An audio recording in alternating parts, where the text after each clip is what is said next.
He says he's taking a lead. That's what his numbers say. We'll break them down for you. Hey, it's Monday night. It's My State of Mind. I am Dan York, and I welcome you to the broadcast. Thank you very much for tuning in. Ken Block is my guest tonight. This might be Ken's third or fourth appearance here on the television show since we began 7-8 months ago. And I just remind every single candidate out there that there's a seat for you anytime you want to advocate, opine, pick a fight, answer a question, solve a crisis, show us some data. It's all about use people, use people who are running for office. So just let us know. You know that old phrase, the squeaky wheel gets the grease? Well, Block's a squeaky wheel or a squeaky block. He will be my guest this evening. In the meantime, let us go to the rundown and check some things out. It ain't a degree. This whole notion that it was kind of an unaccredited degree, it's not even a degree. I'll explain it to you. And then, speaking of gubernatorial candidates and Block throws out the bait and Angel, like a guppy, bites. Oh my goodness. Hillary is all the talk this weekend. Every Sunday show had this whole thing between Rove and Hillary and Lions and Tigers and Bears, oh my. So it's the preseason to the silly season to the nomination of the next president, or the vote for one. Hey, it's a beautiful weekend, wasn't it? And speaking of silly, some very, boy, Steve's in a race today. Hold on a second. Well, anyway, great run for Brian, too. Well, I better get my act together here. The TV's moving faster than the host is. All right, let's go to item number one here. It ain't a degree. It's not a degree. Here's the headline in the Journal this weekend. Birch Vocational School Supervisor to keep a job. Yeah, this is a Nancy Stevenson. She is an administrator and a coordinator in the school, which had some real problems. A federal investigation came to light. We found out that a lot of these kids who are special needs, who are vo-teching and were getting jobs out there, were being paid squat, and I mean squat. I mean really bad. And they found it and they fixed it, and she is the person who is now administrating the program, I guess. And I guess she got the job last year, and amongst the things she had to have as an application accepted was a bachelor's degree required. Well, she reportedly indicated that she had a degree from Ashley University. I think we got a web picture of Ashley University somewhere here. Yeah, I mean, it looks really good on the web, except there's no address. You don't even know where they are. You can't find them anywhere. And it turns out that a Channel 10 report first broke that they had, kind of investigated and spent some $600 or $700 per degree that they got in about 10 minutes on the telephone. Right? We've had ensuing reports. Susan Hogan did a great report on Channel 12 about this, and it's really starting to pick up steam, the attention to this. And look, bottom line, this woman can't have this job. Reportedly, she's doing very well. And when they found out in February that her Ashley University degree wasn't up to spec, they put her on a corrective action program of some kind. I don't care how good a job she was doing. When you put up that requirement and somebody sends in that kind of application, what kind of message does it send to not only the kids but the rest of the world about what kind of little bitty or big fraud you can execute in order to be able to get ahead?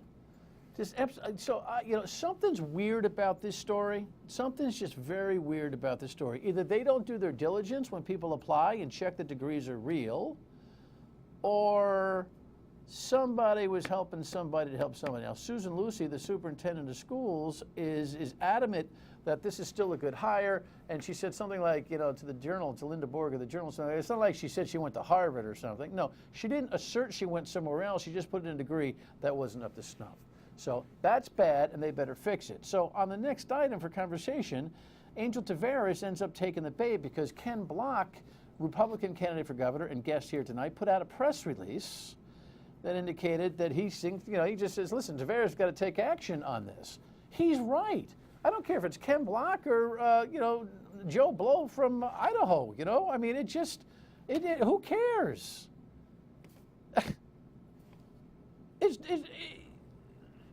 This is a bad thing, right? So Block jumps on it. Taveras is running for governor. And Taveras, bing, rather than saying, you know what, this is something that, you know, either I haven't been aware of or I knew a little bit about, but I got to get back in touch with because, you know what, it doesn't pass the smell test and it's not the kind of thing that I approve of, he starts defending the superintendent and goes after Ken Block. I mean, Republican Ken Block is running for governor and will continue to say what he wants to say to get attention. My focus is on making sure that we educate our kids in the very best way that we can. And I have a superintendent that I trust and have confidence in who runs the schools, who has great experience, quite frankly has a lot more experience than Ken Block. And so I would focus on making sure she runs the school the best way that she thinks is appropriate and supporting that. Angel, Ken Block is just one of thousands, maybe hundreds of thousands of people who think what's going on here is wrong. Going after Ken Block is the JV. You know, when you lose your mind and your soul running for office, that's a problem. And Angel is close to have done that.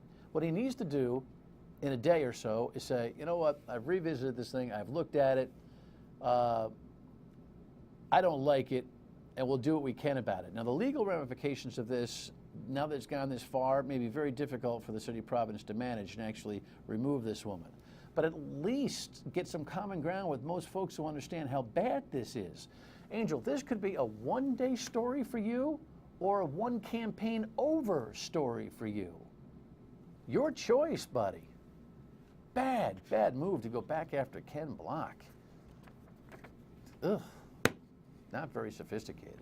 All right. Politics can get crazy, though, on a local and a national basis. And Hillary Clinton and how she feels and what kind of health she's in is all the rage here, right? You know, Karl Rove. You know Karl Rove. You know, he's the evil man. He's the devil incarnate for the Republican Party. He's the bomb dropper, and you know, the guy who just stirs it all up. You know, last week we ran the audio for you. He was talking about the idea that Hillary, you know, has some brain issues because she had a little bit of a clot. She had a concussion. He never said she was, you know, brain incapacitated, but he beat around that bush enough that people kind of got the impression that he was saying that she had a brain impairment. Now, technically, concussion is one, whatever. And Bill Clinton came out and said, oh, well, you know what, actually took her 6 months to recover from a concussion, which was new news. We played all that for you last week. But anybody who's talking about this, including Michael Bloomberg, the former mayor of New York, who's weighing in as well. Hillary Clinton, whether you agree with her policies or not, whether you want to vote for her, I don't even know if she's going to run, but she's a quality person. She is also a great American, works as hard as anybody and is dedicated to this country. You can't ask somebody to do more than she has done for her country. I thought his remarks just were outrageous. Well, regardless of what she's done for her country, Karl Rove is going to set the scene like Ronald Reagan had it happen to him, and the senator from Arizona, John McCain, had it happen to him. When you're older, they're going to start laying the groundwork as to whether or not you're fit for the presidency. You know, it's not a female thing. It's not a, you know, picking on Hillary thing. It's a thing that they all do. By the way, if I were Hillary, like I said last week, I'd be more concerned about Benghazi and Monica Lewinsky than I am about, you know, falling down and going boom. Next item. It's a great season, isn't it? I was at Bridgewater State for my niece's graduation on Saturday. It was gorgeous out there, and of course, the speeches are always important. John Kerry was at Yale, and was he a stand-up comedian now? You are graduating today as the most diverse class in Yale's long history, or as they call it in the NBA, Donald Sterling's worst nightmare. Cheap shots, you know, but everyone laughs because it's that heightened atmosphere. All right, Mr. Secretary of State, you know, I don't think anybody's going to pay $15 to see you do stand-up, but we get the joke, I guess. Beautiful day all around the campuses, and it is new life, and it is Carpe Diem, as the governor said. Carpe Diem. That was his big moment this weekend, saying Carpe Diem to the students. To be 22 again with a college degree.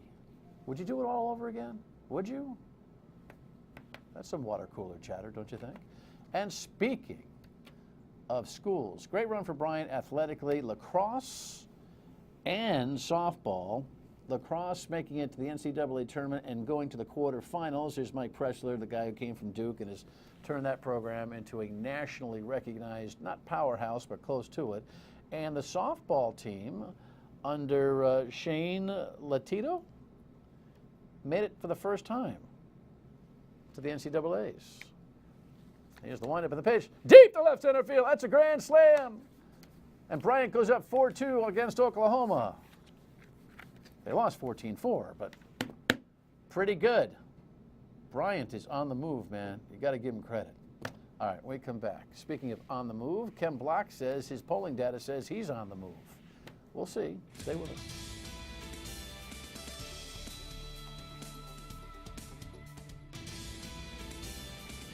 All right, Radio Home. Welcome back in. Monday, we lit up, sorry, long weekend. Too much sun at those graduations and a few holes of golf. Yes, so Governor Chafee was very upset last week that the Republican gubernatorial candidates didn't get that we have to save the economy and the reputation of our state, and if you don't get it, you really shouldn't be governor. I think any governor, a candidate for governor that doesn't see these two truths is really unfit to serve here. These are very, very important for the future of Rhode Island. Number one, unfit to serve. That's a strong statement, Governor. Absolutely. I feel very strongly about this. You have any idea, Mr. Block, welcome by the way. Thank you for having me. Do you have any idea why the governor decided to make you and your opponent, Alan Fung, a conversation in the middle of the 38 Studios thing when you've got nothing to do with it other than to opine like the rest of us and showcase whatever leadership you may think you have regarding it as a learning lesson? You're not in the pipeline. I'm still trying to figure out what kind of political Tourette's he had last week. Did he say something? Look, He said that. I saw that. Look, the governor watched as 38 Studios burned up our money and went out of business. He was the chairman of the EDC. He tried to chain himself to a conference room table as a candidate for governor in 2010 to protest the bad deal, right? He said, you can't do this. We don't want this to happen. Then he got in and he ignored it. He pretended like it didn't exist. And on his watch, it went bankrupt. I blame Governor Chafee as much as I blame the people who inflicted this bond deal on us in the first place for the failure and loss of the funds. Yeah, I get that, and I've said the same thing. Well, I guess. All right, so you're setting the table. No, seriously, do you have you stepped aside and kind of went, why did he go after us? It makes no sense. Other than there's some significant feeling out there that the two Republican candidates are becoming a lot more viable than Democrats, including Chafee, are comfortable with. Chafee is now a Democrat, and he's probably hewing the party line. I think that's clear. And it's wrong. The party line in this circumstance is absolutely wrong. We're suing everybody and their brother who had anything to do with the issuance of these bonds for malfeasance, for doing wrong, for not acting professionally in the underwriting and the genesis of this bond. Why would we pay a dime to bondholders while these questions are left unanswered? It's mind-blowing to me that we're even having a robust debate about this right now. All right, so the politics of this aside, again, the politics surprised me. I wondered out loud what was being accomplished by raising you and Alan Fung to a level of scrutiny and debate in this whole thing. It doesn't hurt your cause because there are so many Rhode Islanders who feel so strongly that we ought to hold off on paying this obligation until we find out what happens. Republicans in his head, I guess. I still can't figure it out. Anytime he'd like to take a swing at me, I'll let him. It's okay by me. Figuratively, of course. On the case, on the 38 Studios thing, it's getting hairy. It's been an uptick in terms of new news. Some of Tim White's investigations last week, and just the overall bubble effect of the consultant coming in and talking about how, you know, lions and tigers and bears, oh my, the sky's going to fall if we don't pay this debt. And Link Chafee's explanation that the only way that we can get our money back is to keep suing. In order to be able to effectively suing these folks that we're suing, we have to pay out the money to get the money back. I'd say if you don't send the money, you don't have to go get it back. I heard that, and that's an astute observation. Just, yes. you know, I don't think it takes a rocket scientist to figure that out. If the money doesn't leave the bank account in the first place, you don't have to recover it. But it's all about reputational damage now. This is the thing. Bond rating and reputational damage. Standard & Poor's and Moody's are playing the heavies in this whole thing. What do you think about the rating services? It's beyond mystifying to me how they can tie our general obligation bond rating to non-payment on a moral obligation bond. They're two completely different things. I don't believe that they have solid ground to stand on to do this. I think they're wrong. There's a lot of people in the industry who don't believe that they can do it. There's a mixed bag of experts weighing in. The only people who can tell us with certainty what's going to happen are the ratings agencies themselves. And they've given an advisory, but it hasn't actually been the real deal. I think we need to put them up against the wall and say, what is it going to be? How is it going to go? But the reality for me is we should not be paying these bonds. Well, if they said, listen, no doubt, junk bond status, bang, bang, bang, count on it, would that change your disposition? Well, then I think what we do is we end up looking at them legally, because I consider that to be extortion, if that's the case. They are there to protect the bond industry, and to tie these two types of bonds together in a punitive way, the way you suggested, would be absolutely wrong and, quite frankly, unconstitutional in Rhode Island, because we can't issue a moral obligation bond that must be paid by the taxpayers. I think we ought to get out of this moral obligation bond business. We should never, ever do a moral obligation bond ever again. Dawson Hodgson, the state senator, was in here last week saying, you know what, and he tried to put a bill in to actually begin that conversation, to end that practice. You support that? Absolutely. We put out a press release saying we should never do it again. All right, good. When we come back, Angel Tavares kind of walked into one of your fastballs today. I don't know why. And I guess you got some polling data that says you're in good shape. We'll be right back. Stay with us.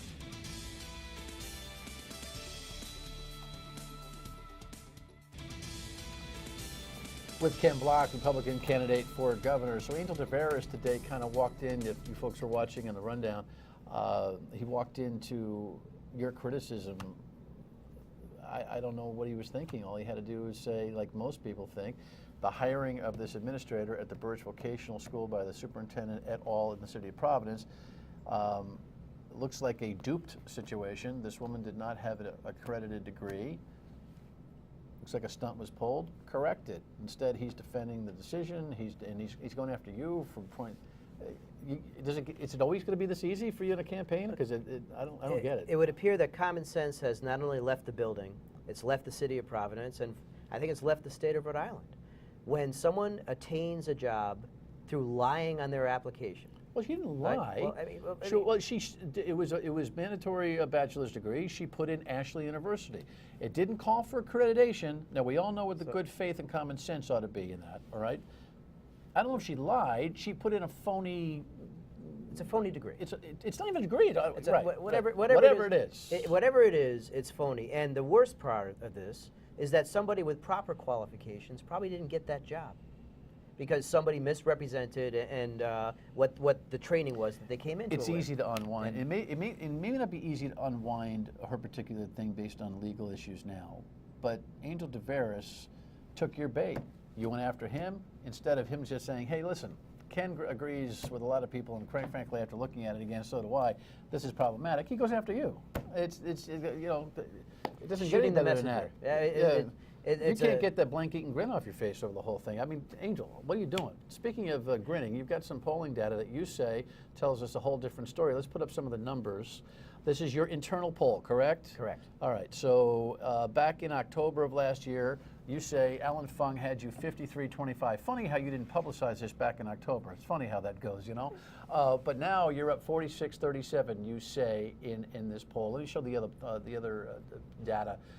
Favorability ratings, you were at 45%, which wasn't bad in October to begin with. Now you say you're at 63%. Alan still has a very high favorability rating, which is an interesting dynamic. And then just a General Assembly reflection I thought was interesting. 84% of those Republicans polled think that place is a complete dump. That's not news. Tell me about these numbers and what you think they say. So you take a benchmark when you begin a campaign. You want to know where you're starting from, and then you want to make sure your messaging is working. And what these polls are telling us, beyond a shadow of a doubt, that our message is working. What we're saying people are relating to. People are paying attention in this race. We have a crisis in this state. We have an economic crisis. someone coming up with solutions like I am, trying to solve the problems of the state and move it ahead. The message is working. All right. That's what this poll tells us. Alan Fung still has a high favorability rating, although if you look deep into some of the data that I was able to look at, it shows that the Cranston police thing hurt him. There's a little less confidence in his administrative. He has time to come back. Are you out in front of your skis a little bit too early in this swing? That's a 35-point swing. I wonder how long it holds up. 37-point swing. 37. The trend is good right now. We're going to stay on message. We're going to keep doing the thing that we're doing. And we will work very, very hard as we move through the rest of this campaign to continue on the path that we're on right now. Well, with I this think kind of it's a winning swing, who are path. you running against, Alan Fung or the Democrats? Well, at the end of the day, we're running against the Democrats. And the message is working there as well as it's working. You have on data the that side. tells We don't have you the data about where right you now, are with but the Democrats? I know that everywhere we go, I have people across the political spectrum telling me, you're the guy to fix the problems that we have. No one else is talking about the solutions the way that you are. You have our vote. That's music to someone's ear like me. And you still are open, now that you're leading, to have as many debates as you can with Alan Fung? I would have as many debates as he would allow us to have, absolutely. All right, well, Alan, you got a seat here anytime you want, both here or here, one-on-one, back and forth, bada bing, bada boom. All right. I guess you're in good shape. Tavares takes your bait, your polling data is good. And look, the Democrats across the board. I wonder if it's all too early for you. Dan, That's all I'm wondering. Our focus is on the Democrats. And the Democrats across the board at this point are not putting forward any ideas to fix what's broken here. And I love that. All right. He loves that. All I right. love that. Come back. Your state of mind. We come back. Your state of mind. This is how you get in touch with us real quick. Send us an email. Give us a voicemail. How about this post I thought was kind of cute about our Friday circus guest? I mean, zoo. Same thing, right? The show, the show with the guy from the zoo, not the circus, was our version of Jack Hanna. Very interesting. Listen, you can always react to us on our state of mind, your state of mind. That was a good Friday show. That little butterfly had me freaked out. We'll see you tomorrow on the radio at noon and back here at 7:30 on MyROC TV. Bye-bye.